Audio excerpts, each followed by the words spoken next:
Hello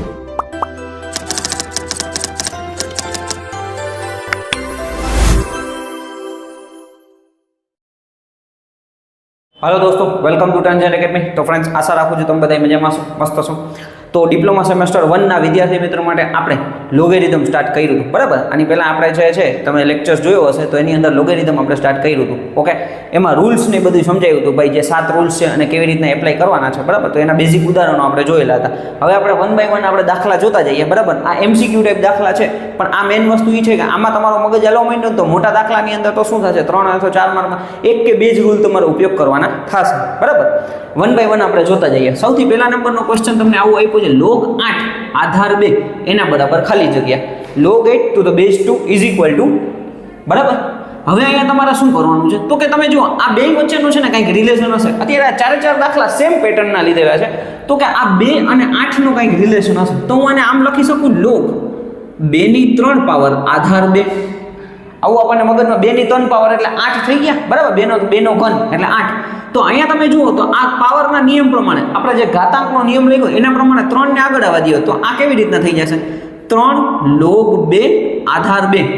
હવે આપણે કાલે એક નિયમ જોયો તો log a to the base a is equal to 1। પછી એના ઉદાહરણ તરીકે log 2 આધાર 2 બરાબર 1, log 5 આધાર 2 બરાબર 1। તો અહીંયા આપણો આન્સર શું થઈ જશે, 3, અને આનો આન્સર થઈ ગયો આપણી પાસે આટલાનો શું થઈ ગયો, log 2 to the base 2 is equal to 1 થઈ જાય, તો 1 થઈ ગયો આપણી પાસે, 3 × 3, તો 3 આપણો જવાબ આવી ગયો। સાવ સિમ્પલ દાખલો હતો, બરાબર। હંમેશા આવી રીતના તમને ખાલી આટલું જ લખેલું હશે, log 8 to the base 2 is equal to ખાલી જગ્યા લખેલું હશે, બરાબર।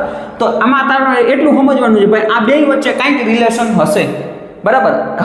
ઘાતના પ્રમાણે કંઈક ને કંઈક રિલેશન બનીને અહીંયા બે લેવાના છે, એટલે આપણી પાસે શું થઈ જાય, log 2 to the base 2 એટલે log a to the base a is equal to 1। આ નિયમ પ્રમાણે આપણે ગણતરી કરવાની છે, બરાબર। એના જેવો બીજો દાખલો છે, બરાબર, જોઈએ।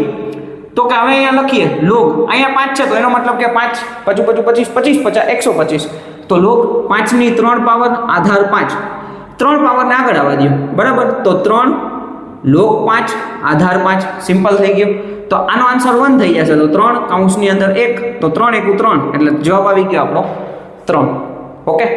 સાવ સિમ્પલ વસ્તુ છે, બરાબર। જો એવું નથી બધામાં 3 જવાબ આવશે, પણ અહીંયા આપણે દાખલા એવા લેલા છે, બરાબર, કે જેના લીધે આન્સર 3 આવે છે, અલગ અલગ એ આન્સર આવી શકે છે, બરાબર। હવે અહીંયા તમે જુઓ તો કે log 64 એટલે log 64 એટલે log ચોકે 16 ચોકું 64 એટલે 4 નો 3 પાવર થઈ જશે, એટલે log 4 ની 3 પાવર આધાર 4, 3 ને આગળ લઈ લ્યો એટલે 3 log 4 આધાર 4, તો આ 1 થઈ ગયું, તો આન્સર શું આવી ગયો, 3, બરાબર। આન્સર આપણો શું આવી ગયો, 3 આવી ગયો, બરાબર। હવે માનો કે આની જગ્યાએ હું આવી રીતના લઈ લઉં છું, log 64 આધાર 2, આધાર આપણે કેટલો લઈ લીધો, 2 લઈ લીધો, બરાબર। તો હવે અહીંયા આપણે જોતા જઈએ, 2 દુ 4, 4 દુ 8, 8 દુ 16, 16 દુ 32, 32 દુ ને 64, એનો મતલબ 6 પાવર થઈ, 2 ની 6 પાવર થઈ, બરાબર। તો log 2 ની 6 પાવર આધાર 2, 6 પાવરને આગળ આવવા દો, તો 6 log 2 to the base 2, આનો આન્સર શું થઈ જશે, 1, બરાબર। તો 6 કૌંસમાં 1 એટલે 6 × 6, 6 આપણો જવાબ થઈ જશે। આ દાખલો એટલે લીધો કારણ કે આમાં બધાના આન્સર 3 આવે છે, બરાબર, કારણ કે રકમો એવી લેવાઈ ગઈ છે એટલે 3, એટલે એવું જરૂરી નથી કે હંમેશા 3 જ જવાબ આવે, કારણ કે અહીંયા તો આપણે શું છે, ઘનવાળા છે, એટલે તો મેં તમને સમજાવ્યું ભાઈ log 664 છે આધાર 2 છે, તો આપણો આન્સર આવી રીતના થાય। એના જેવો જ આપણે બીજો દાખલો લઈ લઈએ, આવી રીતના લખ્યું છે, log 1024 આધાર 2, સિમ્પલ, બરાબર। 1024 આપેલા છે આધાર 2। હવે કોઈ પણ રકમ આપી હોય તો તમે એટલું સમજો કે અહીંયા 2 આરે એનો રિલેશન હશે, તો 2 ના પાવરમાં છે, કેલ્ક્યુલેટર હોય તો તમે કેલ્ક્યુલેટરમાં ગણતરી કરી શકો। આપણે અહીંયા 6 સુધી કર્યું, 2 દુ 4, 4 દુ 8, 8 દુ 16, 16 દુ 32, 32 દુ 64, 64 દુ 128, 128 દુ 256, 256 દુ 512, અને 512 દુ તમે કરશો એટલે 1024 થશે। તો હવે કેટલી ઘાત થશે, 3, 3 ને 3 6, 6 ને 3 9 ને 1 10, તો અહીંયા આપણી પાસે થઈ જશે log 2 ની 10 પાવર આધાર 2, સિમ્પલ। 10 પાવરને આગળ આવવા દો, તો અહીંયા 10 આગળ આવી ગયા, અહીંયા થઈ જશે 10 એને ગુણ્યા log 2 આધાર 2, આનો તો આન્સર 1 થઈ જશે, બરાબર। તો 10 કૌંસમાં 1, તો 10 × 10 આપણો જવાબ થશે। પરીક્ષામાં પૂછાયેલા બે દાખલા છે, બરાબર। 64 વાળો પૂછાયેલો છે, 1024 પરીક્ષાની અંદર પૂછાયેલો દાખલો છે, ઓકે। છેલ્લો દાખલો જોઈએ, તો કે log 81 આધાર 3, તો કે એ 3 ના મલ્ટીપલમાં જશે, બરાબર। તો હવે તમે જુઓ 3 ના મલ્ટીપલમાં 3 તેરી 9, 9 તેરી 27 ને 27 તેરી 81, 3 ની 4 પાવર થઈ જાય, બરાબર। 27 તેરી 81 થાય। હવે log 3 ની 4 પાવર આધાર 3, 4 પાવરને આગળ આવવા દો એટલે 4 log 3 આધાર 3. તો આનો આન્સર 1 થઈ ગયો. તો 4 કૌંસની અંદર 1, 4 × 4 આપણો જવાબ આવશે. સિમ્પલ, બરાબર. તો આ રીતના તમારે દાખલા ગણતરી કરવાના છે, બરાબર. મગજની અંદર પેટર્ન તમારે બેસાડવાની છે એટલે તમને આમ સીધું ડાયરેક્ટ દેખાઈ જવું જોઈએ ભાઈ આની વચ્ચે કંઈ પણ રિલેશન હશે. રકમ કોઈ પણ આવી શકે, રકમ છે એ આપણી કોઈ પણ આવી શકે, પણ મેઇન વસ્તુ એ છે કે આપણે રિલેશન મગજની અંદર હોવો જોઈએ તો તમને પ્રોબ્લેમ ના આવે, બરાબર. એટલે વ્યવસ્થિત રીતે પોઝ કરીને લખી લ્યો, પછી નેક્સ્ટ આપણે બીજા દાખલા જોઈએ. ઓકે ફ્રેન્ડ્સ, તો આગળ આપણે હવે બીજા દાખલા જોતા જઈએ, બરાબર. હવે અહીંયા તમને એમ કહી છે કે સરસ મજાનો એક દાખલો છે, પરીક્ષામાં પૂછાયેલો છે, 1 માર્કમાં MCQમાં પૂછાયેલો દાખલો છે. log 4 આધાર 5 એને ગુણ્યા ડોટ છે એટલે એનો મતલબ કે ગુણાકારમાં છે.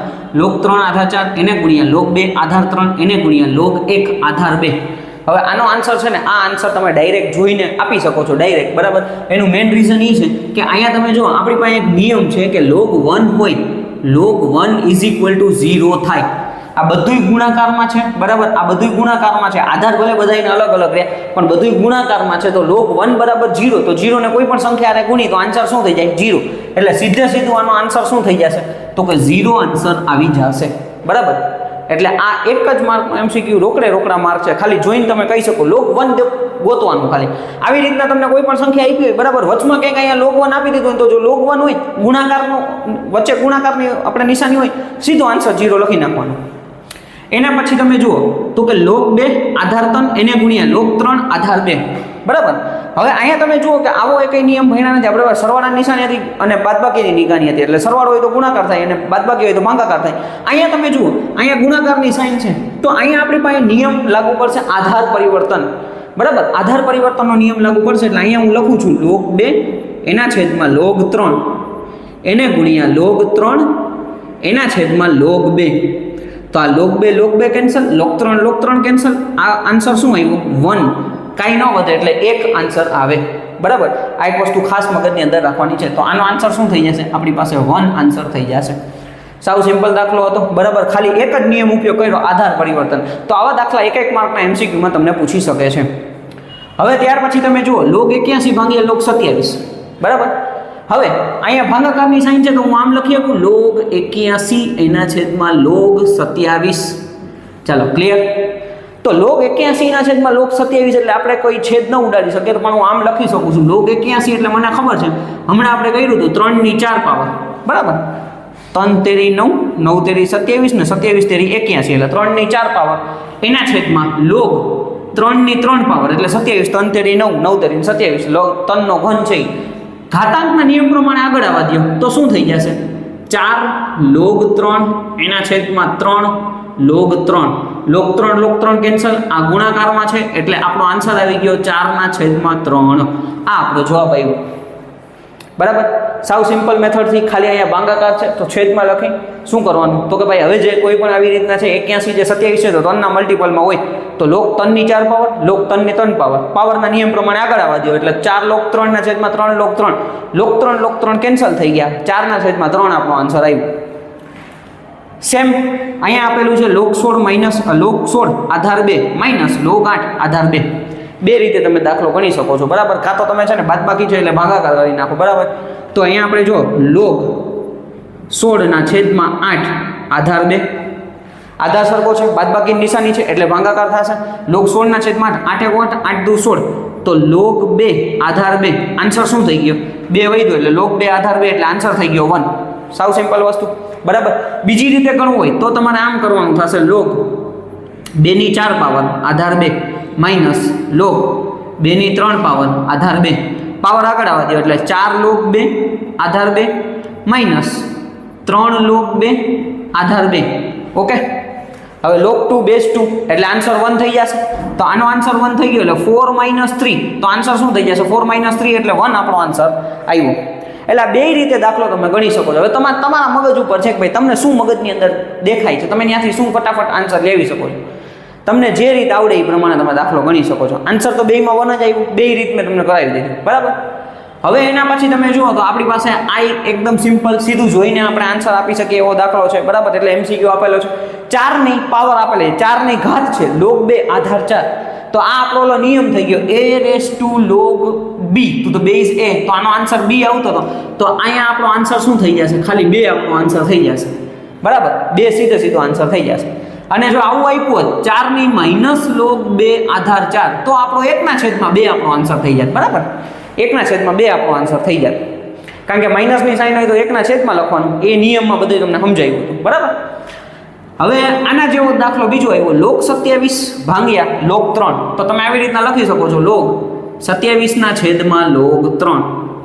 હવે log 27 એટલે 3 ની 3 પાવર, બરાબર? તો log 3 ની 3 પાવર આધારના એના છેદમાં log 3, પાવરને આગળ આવવા દો એટલે 3 log 3 એના છેદમાં log 3, log 3 કેન્સલ, આન્સર આવી ગયો આપણી પાસે 3. ઓકે, તો આવી રીતના દાખલા ગણવાના છે, બરાબર? તમે જેટલું આ નાના MCQ ની અંદર વિચારતા જશો ને પ્રેક્ટિસ કરતા જશો ને એમ મોટા દાખલામાં ફાયદો થશે. વ્યવસ્થિત રીતે પોસ્ટ કરીને લખી લ્યો. ઓકે ફ્રેન્ડ્સ, તો આ વિડીયોને આપણે અહીંયા એન્ડ કરીએ છીએ. ઓલમોસ્ટ 10 જેવા આપણે MCQ જોયા, બરાબર? નેક્સ્ટ વિડીયોની અંદર બીજા આપણે MCQ જોતા જશું અને ધીમે ધીમે આપણે આખું લોક કવર કરી લેશું. ઓકે, કંઈ પણ ક્વેશ્ચન હોય તો તમે કમેન્ટ કરી શકો છો. આપણું WhatsApp ગ્રુપ છે, એમાં જોડાઈ જાજો, એટલે તમને કંઈ પણ વિડીયોની માહિતી આવે, GTU રિલેટેડ માહિતી આવે તો તમને ત્યાંથી મળતી જાય. Okay, thank you friends.